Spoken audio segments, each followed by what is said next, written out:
सूबाई हुकूमत से भी ये मामला वज़ीर आज़म साहब ने मुझे हदायत की है, मैं उनसे टेकअप कर रहा हूँ और दीगर सूबों में भी हम सारी सूबाई हुकूमतों से ये कहेंगे कि कोर्ट प्रेमिसेस ख़ास तौर पे लॉ एंड ऑर्डर अमन आमा हर शख्स के लिए ज़रूरी है, हुकूमत की ज़िम्मेदारी है, लेकिन ख़ास तौर पे जो अदालती अहाताजात में ख़ास तौर पे जो सिक्योरिटी के इंतज़ामात है वो नाकाफ़ी हैं। उसके लिए मैं करीब पाकिस्तान भर की जो वकला लीडरशिप है उसको और सूबाई हुकूमतों के नुमाइंदों को बुला के उस पर काम भी करेंगे। और दूसरा इंशाअल्लाह अज़ीज़ वफाकी हुकूमत लॉयर प्रोटेक्शन एक्ट जो है वो तैयारी के मराहल में था। अब मेरा ख़्याल है कि अब ये वक्त है कि इसके अलावा हमारे पास कोई ऑप्शन नहीं है, वो भी अगले 2-3 हफ्ते में इंशाअल्लाह अज़ीज़ पार्लियामेंट में ले जाया जाएगा।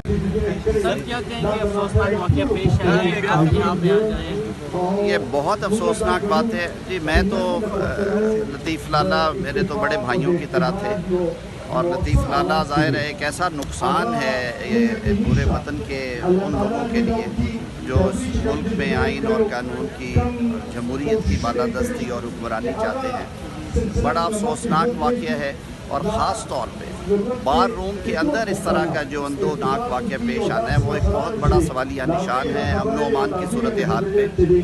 मैं किसी एक हुकूमत को ज़िम्मेदार नहीं ठहराऊँगा, लेकिन मैं ये ज़रूर कहूँगा कि दिस इज़ हाई टाइम कि हमें सोचना चाहिए। अदालतें तो पनाह गाहें होती हैं, तो अमन की पनाह गाह होना चाहिए। वायलेंस यहाँ पे कैसे हो गई? मैंने आज वकला रहनुमा से भी ये गुजारिश की है, जो वकला रहनुमा आए हुए थे उनसे कि